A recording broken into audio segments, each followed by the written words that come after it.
Nós temos, evidentemente, facilidade ou dificuldade para identificar esses sinais, dependendo do tipo de intrusor, né? E dos mecanismos que essa consciência utilize, seja ela física ou seja ela não física. E quando eu falo tipo de intrusor, eu quero dizer assim, a maioria das vezes nós temos muita preocupação, não é? Como é que nós vamos identificar aquela intrusão que é grosseira, que é negativa, que é pesada, que está nos atacando muito, ou que tem uma intenção efetivamente negativa com relação a nós? E essa preocupação nossa, eu até compreendo, mas esses são os casos que são fáceis de identificar. Quando nós temos algum tipo de assédio ou intrusão que é mais sutil, mais disfarçado,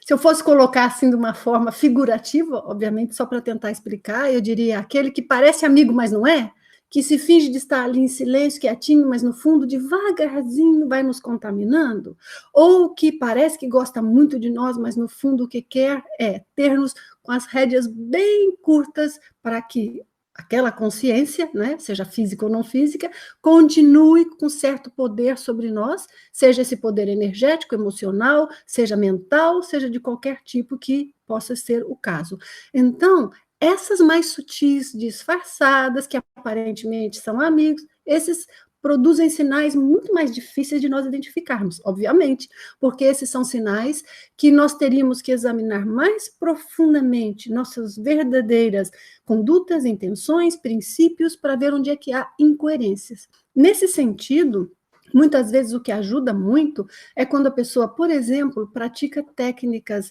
ou técnicas para controlar sua energia, ou técnicas para sair do corpo, mas algum tipo de técnica que ela aprofunde um pouco mais nesse contato com a outra dimensão, aprofunde um pouco mais nessa sensibilidade energética dela. Por exemplo, se a pessoa pratica ouve, ela vai rapidinho ver o que é fácil e o que é difícil, quando é que ocorrem os obstáculos, mas se ela pratica bem feito. Vamos supor que a pessoa faz uma longa sessão de OLVE, que ela vai trabalhar, por exemplo, por 1 hora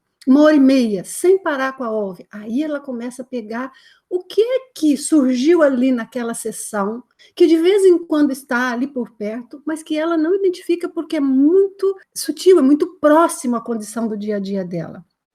Numa OLVE, às vezes, de 3, 4, 5 minutos, ou 6, ou curtinha, nós, às vezes, não temos suficiente profundidade no trabalho para chegar a identificar essas presenças. Às vezes temos, mas às vezes não. O que eu quero dizer é que a sessão mais longa, portanto, permite para nós melhores resultados. Para quem está ouvindo e não sabe o que é a OLVE, é uma técnica de limpeza energética, de autodefesa e também para aumentar, expandir, elevar o nível vibratório de todo o nosso corpo energético, né? Falando assim de uma forma muito simples, mas tem outros vídeos aí que falam sobre isso, e depois eu posso até apontar aqui para vocês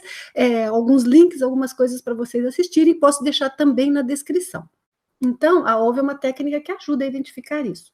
Mas sair do corpo também, e principalmente se você faz técnicas para sair do corpo, porque durante a técnica, nós de alguma maneira ficamos com uma acuidade maior dessa realidade sutil à nossa volta, dessas energias à nossa volta, e, portanto, essa acuidade maior vai fazer com que nós identifiquemos, às vezes, presenças que estão ali, que nós antes não nos dávamos conta, ou quando sentíamos, como são um pouco neutra, às vezes poderíamos supor que é um amparador, uma consciência positiva, quando na realidade não era o caso.